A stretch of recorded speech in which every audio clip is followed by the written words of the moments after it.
إلا شاب من هالشباب اللي يعني شفتاه قد اسودت من كثرة التدخين والغطرة حاطها كذا على فوق حركة نسميهم احنا عرابجة.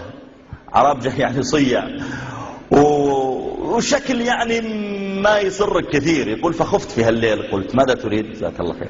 ماذا تريد؟ قال أنت الشيخ من المسجد؟ قلت نعم أنا إمام المسجد. قال يا أخي في 2 هنود أسلموا على يدي، إيش أسوي فيهم؟ يقول الشيخ لما قال أسلموا على يدي والساعة 12 بالليل قلت في نفسي يمكن الرجل عقله لا يمكن الاتصال به الآن، يعني مهم مضبوط. قلت الهنود أسلموا على يدك أنت؟ قال أسلموا على يدي.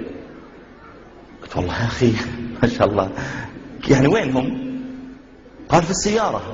ما دام السيارة معناها الميدان يا حميدان، وادخل والبس عالي واطلع واجي الا فيه هنود ورا في السيارة فعلا صديق. يقولوا السيارة مضللة وجنوط منزلة وحركات شباب.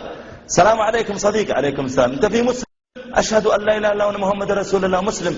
صديق كيف انت في مسلم؟ قالوا هذا نفر في اسلام سوا سوا. والله سوا سوا. تعال اسلموا على يدك؟ قال لي اسلموا على يدي. كيف اسلموا على يدك؟ قال يا أخي أنا وديت سيارتي للورشة أصلحها وشفت الهنود يشتغلون، سألتم أنتم مسلمون؟ طبعا كونه يسأل هالسؤال يدل عنده هم، ولا كان يسأل هالسؤال ما يهمه كان يقول اشتغل كويس بس، لكن كونه يسأل أنت مسلم ولا مش مسلم يدل عنده هم للدين.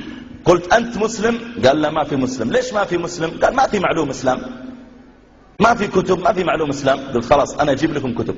يقولوا هم يشتغلون السيارة. رحت المكتب الدعوة وجبت لهم كتب أعطيتهم إياه. بعد 2 3 جئت أصلح السيارة، إلا جاءوا قالوا والله جيدة اللي أعطيتنا، أعطنا غيرها. وأروح يا شيخ وأجيب لهم كتب وأعطيهم إياه. يقول يا شيخ المشكلة أني لما جيت بعد 2 3 بصلح السيارة جيت ووقفت السيارة، فواحد منهم دخل من هالشباك وواحد دخل من الشباك الثاني وقالوا لي احنا الحين اسلمنا ايش نسوي؟ قلت ما أدري أنا مسلم من زمان. يقول ما أدري أنا مسلم من زمان. يقول الشيخ سألني قال لي يا شيخ اللي يسلم وهو كبير ايش تسوون فيه؟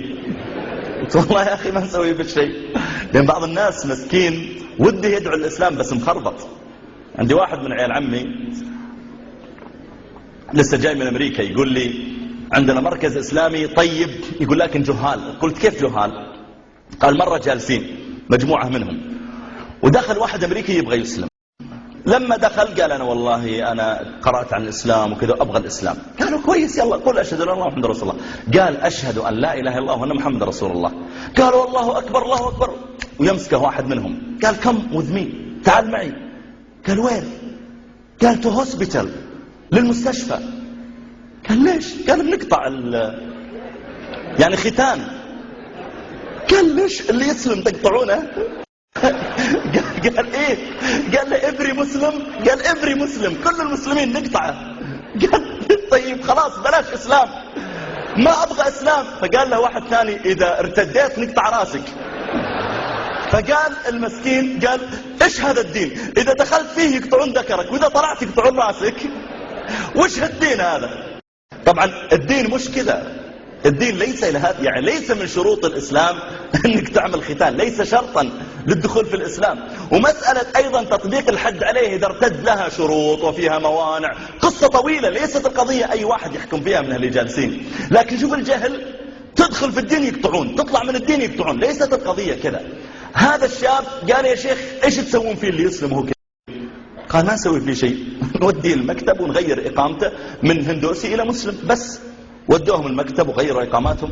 المقصود أن هذا الشاب ما قال في نفسه أنا عاصي أنا داشر أنا كذا، لا صحيح عندي تقصير لكن لابد أني أخدم الدين مع وجود هذا التقصير. الأمثلة حقيقة كثيرة عندي وأنا ودي أستمع من عندكم. في استرالي له كان يعني عمل كثير في خلال الإنترنت في المعهد المهني أيضا.